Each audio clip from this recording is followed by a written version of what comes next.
Hello everyone. Hope you all are doing well and I'm pleased to have you all here.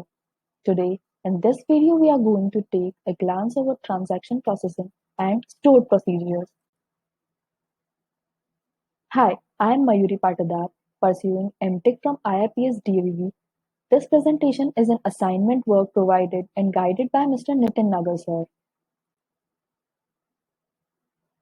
What we are going to learn today. Basically, transaction processing and stored procedures are two different topics. So we will see one after the other. In transaction processing, first we will go for what's transaction and the ACID properties followed by it. And then moving further for the processing and management of transaction and the connection interface methods used to do so, followed by an example.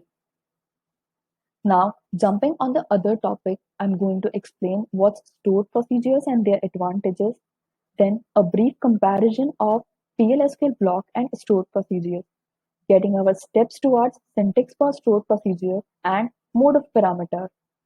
So let's get started. What's transaction? A transaction can be defined as a group of tasks. A single task is the minimum processing unit which can be divided. A transaction which cannot be divided. A transaction is a very small unit of program and it may contain several low-level tasks. Transaction can be summarized as a program containing many units of tasks. Transaction access data using read and write operation. Transaction is basically manipulating data in a database using several application programs. In order to maintain consistency in database before and after the transaction, certain properties are followed. These properties are called ACID properties. Word ACID is formulated by combining the initials of four properties, that is atomicity, consistency, isolation, and durability. Atomicity. Atomicity means either all successful or none. Atomicity means it will treat the whole transaction as one. There are no stages. Either the transaction will be done or not. It will never be left in midway. Consistency. Consistency ensures bringing the database from one consistent state to another consistent state. That is, the transaction will never leave the database in an unstable state. Database will never be left hanging in between. The transaction will be stable before and after the transaction. Database will be stable before and after the transaction. Now, moving further, isolation. Isolation ensures that transaction is isolated from other transactions. That means a lot of transactions must be under processing at a time, but all will be unaware of other.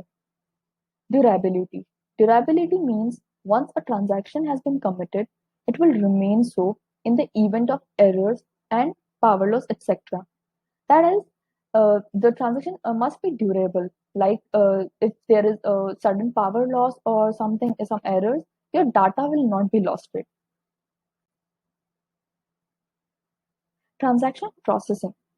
In transaction boundaries, we can execute many SQL queries, and if all are executed successfully, we can commit the changes into database. What committing will do is it will permanently save the changes into database.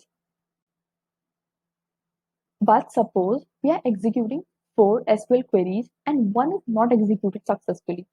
Then what we can do is roll back the entire changes. Doing this will help us not saving the changes into database.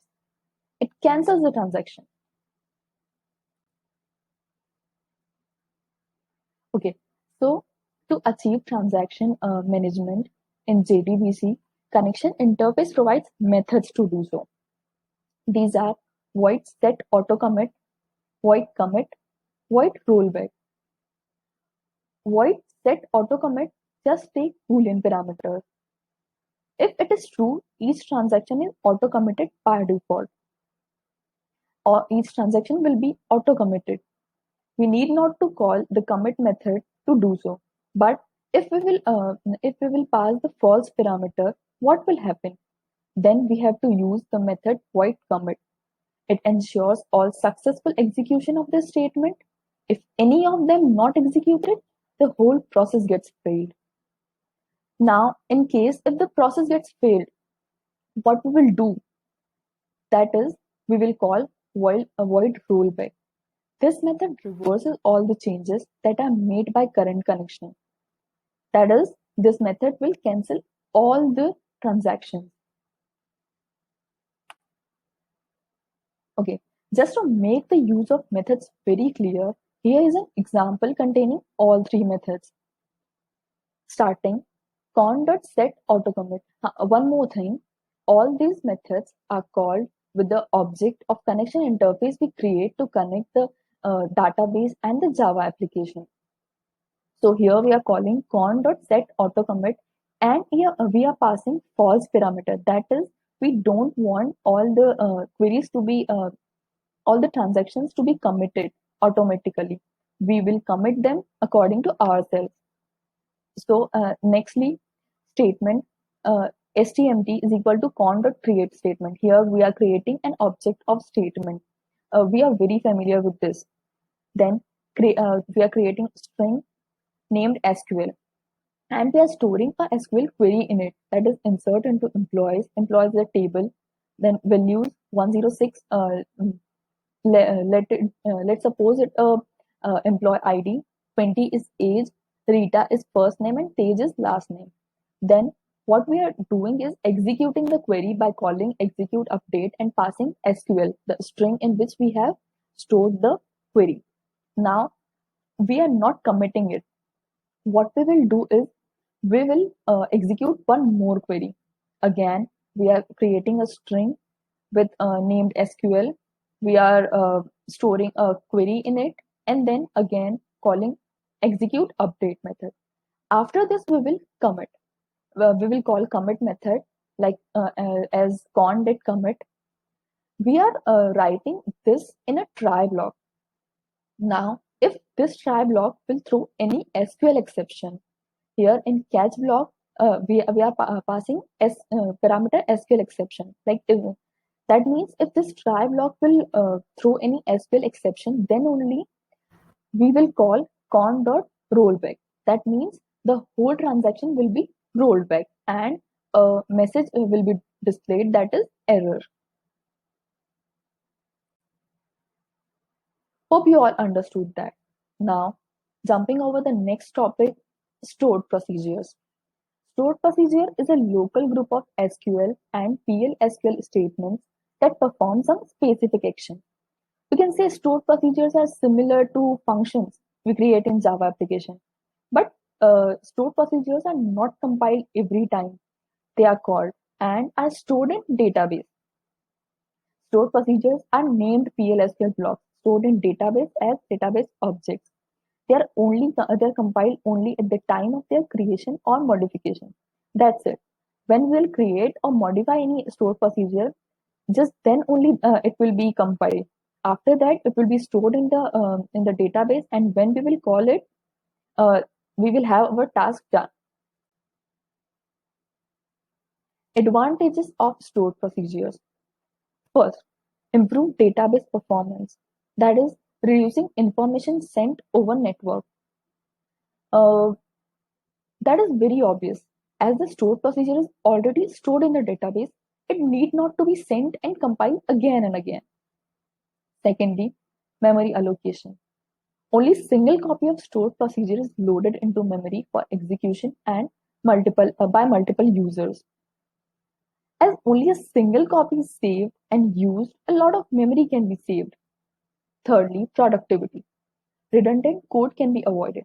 This is very helpful, as a whole block of code can be replaced with just a line. That is, whenever we will need the code, we will call it and have our task done. Integrity. Common set of procedures reduces committing coding errors. As the procedure is compiled at the time of creation and modification, we can remove all the errors just at that time and have our time saved for debugging for the next time we call the procedure. So this is also very helpful. Okay, here is some differences between stored procedure and anonymous PL/SQL block. Stored procedure is also a PL/SQL block, but there are some differences that make stored procedure more useful. Let's see. Stored procedure is named block, whereas anonymous PL/SQL block is unnamed. Stored procedures always will always have a particular name by which we will call it, but PL/SQL block doesn't. Stored procedure can be used multiple times, whereas anonymous PL/SQL blocks subsequent reuse is not possible. Anonymous PL/SQL block is once used, it's done. We can call it again, but stored procedures uh, can be called multiple times, and we can have its advantage. Nextly, stored procedures is stored as database objects, whereas anonymous PL/SQL block is compiled each time submitted to Oracle. Stored procedure, as it is stored in database, it need not to be compiled every time we call. Just at the time of creation or modification, it will be compiled. Rather, it will not, need not to be compiled. Whereas anonymous PL/SQL block has to be compiled every time submitted to the Oracle. Okay, syntax for creating a a stored procedure. So we'll start with writing a keyword create or replace. If there's a procedure already existing with the name and you want to replace it, we can use the keyword replace, followed by procedure, keyword procedure, and then procedure name. Here, it will be the name from which we will be calling it in future. Then we will pass parameter 1, mode, data type. What is mode? We will learn it in the next slide. Then parameter 2, mode, data type, and then as many parameters we want to pass, and then as a keyword as is used, and then we will declare all the variables we want to use in this procedure, followed by a keyword begin, and here we will write all the queries we want to execute, all the statements, and then we will write end, a keyword end, and procedure name.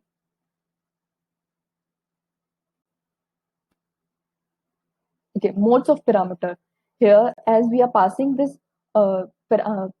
this mode, like what is this?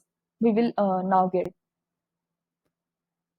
modes of parameter. So there are basically three modes: in mode, out mode, and in out mode. In mode is a default mode. If we want to pass any value in the procedure, if we want to pass any value in the procedure, we will use in mode.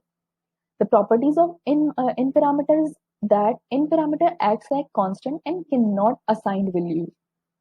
Right. Now, out mode. Out mode is when we want the procedure to return some value, we will pass out mode with a parameter. Properties of out mode is that out parameter is uninitialized and cannot be assigned to another variables. And the third one is in out mode. When we want to pass the data, get it manipulated by the procedure and want it in return, then we will use this in out mode. Pass initial value to procedure and return updated values. The properties of it are it can be initialized or assigned to another to others. Key learning. Now you must be knowing well about transaction management and ACID properties, interface and methods used for transaction management.